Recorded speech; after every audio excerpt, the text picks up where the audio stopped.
Hello everybody, my name is Ben Coleman. I'm one of the hosts, one of the many hosts here on the Florida Aviation Network. And we're here coming to you on the 44th Annual Sun and Fun International Convention and Fly-In. And it's a pleasure to be here in the clear, and we're streaming live from the Florida Air Museum. And it's just always a pleasure to talk with all the people that both put on the event, plan the event, manage the event, and just generally just take care of everything that's going on. If you've never been to a Sun and Fun, you need to come.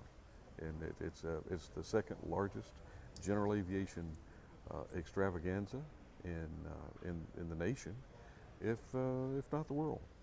So we're pleasantly surprised to get Miss Jayme Jamison here with us today. Jayme, Hi. how are you? Very good. I'm happy to be here. And you seem happy to be here. Oh yes, always.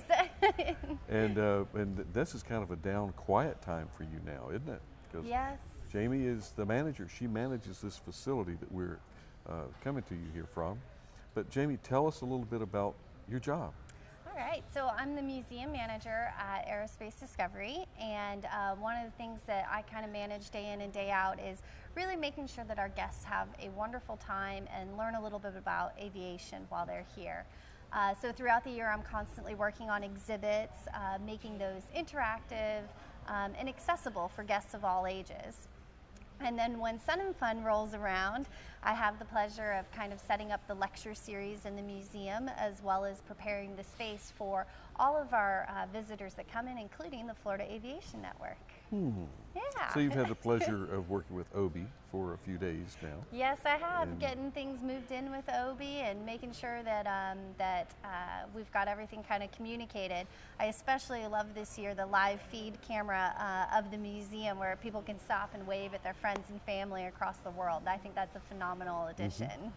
Well, and there's going to be a lot more. This is just the tip of the iceberg. Speaking of which, there's your live shot now going on. Oh, yeah, that's us. So you can see actually right now we're setting up the tables for the 5th Annual Career Fair tomorrow, which is another event that we host in the museum. And it's so important because it really does tie in what's going on across the street at CFAA. Yep. Central Florida Aerospace Academy. Yes, sir.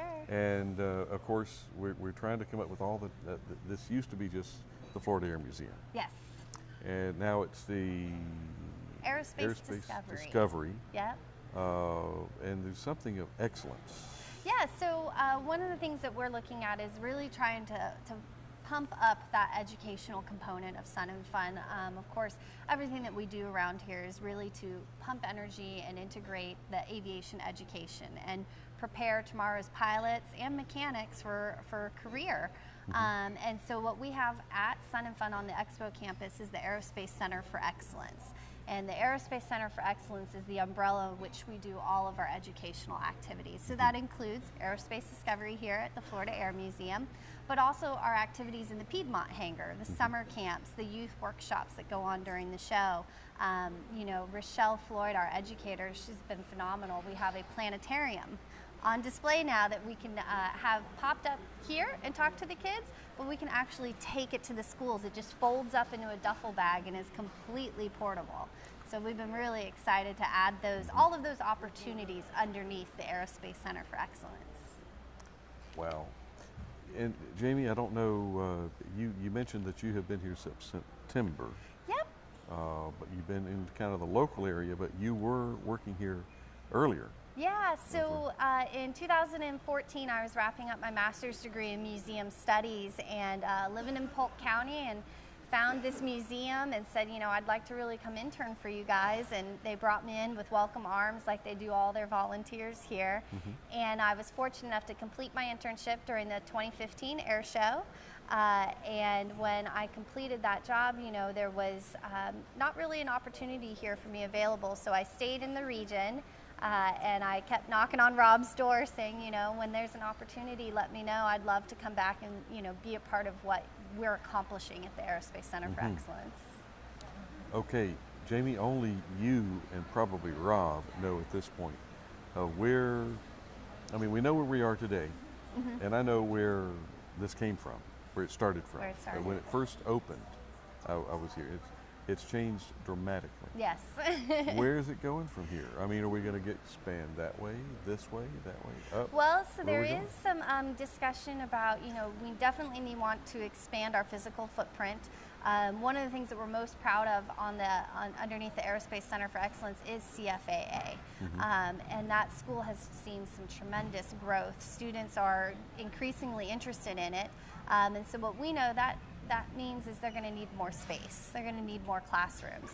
And further down the road, one of the things that we're really interested in seeing is how can we integrate Aerospace Discovery at the Florida Air Museum into the footprint of CFAA, and the students be able to come here and have some classrooms, but also have a space where we can host lectures, where we can have different pilots, whether it's fixed wing or helo pilots, come in and talk to them about their jobs. And on the other end of the spectrum, have them an opportunity to interact with the mechanics and have the physical space over here for a lot of kids to come, to keep that opportunity open and keep that interest flowing, that aviation is a world of opportunities. Well, and we do want to thank, we lost James Ray last year, and he was such a gracious sharer of his funds. Yes, his funds and his passion. Oh, he's a dynamic man. Yes. And we hated to lose him, but if it wasn't for that type of sincere, and it's very sincere. Yes. And gracious, and I'm looking for another word here for. He's a role model and influencer for the kids, that someone that they could look up to and say, that's who I want to be, aviation and person. Unselfish. Yes. Very unselfish. Very giving, in a way. yeah. So but it's just it's great to see what has been done here, but I am anxious to see what the next step is going to be. Yes. There's always, and anything in the works that you can share with me? Not that I can share at the moment. I know that there are some ideas out there, and I know Rob, the executive director of the Aerospace Center for Excellence, will be on a little bit later, and I think that there might be some more that he can speak of. I know in the museum we're continuing to expand some of the exhibits. Like you were kind of mentioning, they've changed over time. Our Howard Hughes exhibit, we've been putting a lot of effort and energy into just kind of cleaning up that curation and telling his story. One of the things that I find is, people sometimes forget about the aviation accomplishments of Mr. Hughes.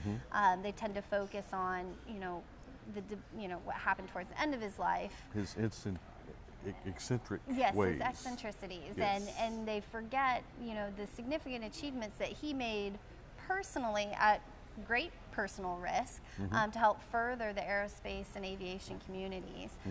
So I'm personally really looking forward to that as a history enthusiast. Good. Just each time I get to dive into the archives. Good. And you mentioned recently that you were able to get involved with a presentation. Yeah, so right about the new year, the Motorsports Hall of Fame of America, based out of Daytona Beach, contacted us and said, we have selected Howard Hughes to be inducted into our Hall of Fame this year. I think that was Mr. Ray. It might be Mr. Ray checking in. Yeah, we're okay. Appreciate it. Thanks for keeping us dry. Okay.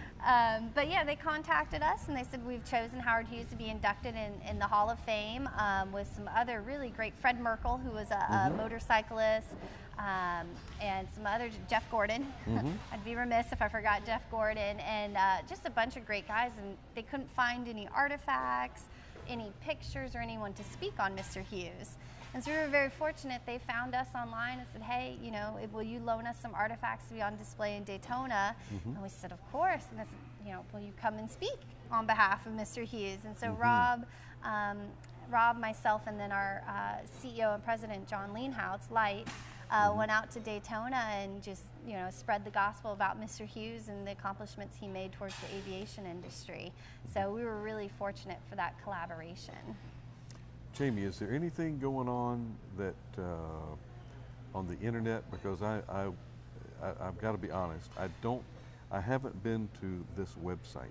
Oh, Okay. I'm sorry. That's okay. I'm sorry, but I will after this program. Yeah, definitely. So with all of our events and our announcements, we usually push them out 2 ways on the web. We have our homepage, which is www.flysnf.org/ACE, ACE. And there you can find out everything about the museum, about the educational opportunities, summer camp, anything that's educational component would be found there. We're also on Facebook as the Aerospace Center for Excellence.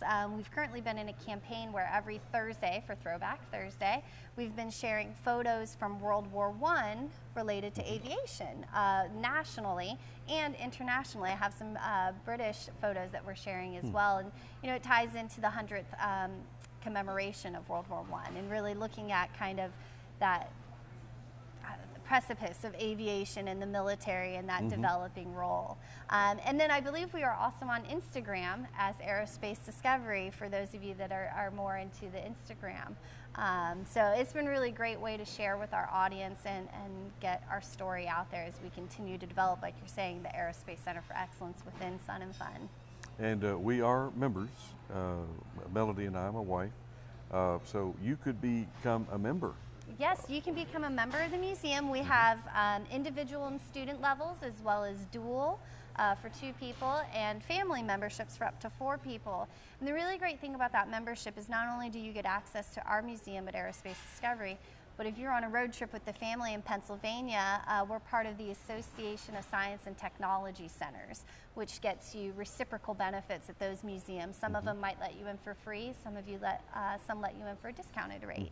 So it's a really great benefit to be part of this museum, and your membership supports the activities that we do, and then we hope you get a really great experience when you visit us and other ASTC members. Well, it's a good cause, and, Yes, sir. and the money does go to good things, good functions. Yep, you come in here any day of the week and you'll see our students, our CFAA students, volunteering in the museum, helping put that money to work with building new exhibits and giving them some other life skill trainings outside of aviation, working with volunteers and working with management. So it's been a great experience. Excellent, and I'm sure you're good with the kids and the young folks. Oh yes, we have my former life background. I was a high school teacher for 7 years, so I love having the students over here and taking them into the archives, and I think they love it too when I tell them the long stories of each artifact, and you know why this picture's cool? Of course they do. They at least listen.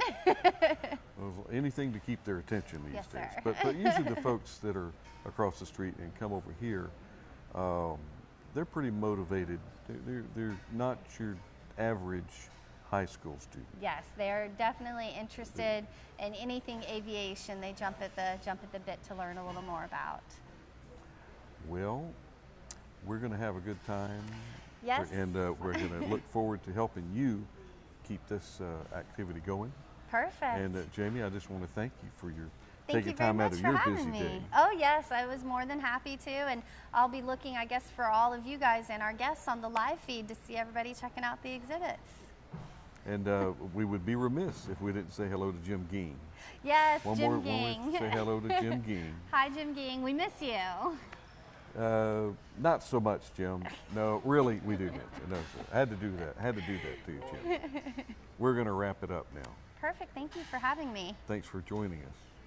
And what we're going to do is we're going to sign it off, and we're going to go to another dynamic, exciting interview person, just like we finished. And we're going to have a good time here. 44th Annual Sun and Fun. Ben Coleman, one of your hosts. See you next interview.